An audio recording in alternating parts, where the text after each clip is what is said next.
வெந்தயம், ஓமம், கருஞ்சீரகம் இத பவுடர் பண்ணி சாப்பிட்டு வந்தா எவ்வளவு நன்மைகள் கிடைக்கும்னு தெரியுமா? இத மூணுமே ஒன்னா சாப்பிட்டா பெஸ்ட்னு தெரியும். ஆனா எப்படி பண்ணணும், எந்தெந்த அளவு போட்டு பண்ணணும்னு தெளிவா சொல்லு. வெந்தயம் 250 கிராம் எடுத்துக்கங்க, ஓமம் 100 கிராம் எடுத்துக்கங்க, கருஞ்சீரகம் 50 கிராம் எடுத்துக்கங்க. இத மூணுமே தனித்தனியா வறுத்து மிக்ஸில போட்டு அரைச்சு பவுடர் பண்ணி வச்சுக்கலாம். அந்த பவுடரை சுடுதண்ணில போட்டும் குடிச்சிட்டு வரலாம், தேன்ல மிக்ஸ் பண்ணி சாப்பிட்டும் வரலாம்.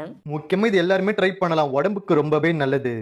உடம்பு எடைய தொப்பைய ரொம்ப ஈஸியா குறைப்பேன். உடம்புல இருக்கிற கெட்ட கழிவுகளை வெளியேற்றுவேன். ரத்த ஓட்டம் சீராக இருக்கும். ரத்தத்தை சுத்தமா வச்சுப்பேன். கண்ணுக்கு நான் ரொம்பவே நல்லது. தலைமுடிய கொட்டாம பாத்துப்பேன். எலும்புகளை வலுவா வச்சுப்பேன். இதுதான் ரொம்ப முக்கியமான விஷயம். அந்த பொடி கொஞ்சோண்டு எடுத்துக்கிட்டா போதும், ரொம்ப எடுத்துக்கணும் அவசியம் இல்ல. மாதவிடாய் சில பெண்களுக்கு சரியா வராது, அவங்களே நான் சாப்பிடுங்க, எல்லாமே சரி பண்ணிருவேன். ரத்தத்துல சக்கரை அளவை கம்மி பண்ணுவேன். எந்த புற்றுநோயுமே வராம பாத்துப்பேன். மாரடைப்பு வராம பாத்துப்பேன். மலச்சிக்கலை சரி பண்ணுவேன். நல்லதே சாப்பிடுங்க, நல்லபடியா வாழுங்க. நல்ல எண்ணத்தோட இந்த வீடியோவை ஷேர் பண்ணுங்க. தேங்க்யூ.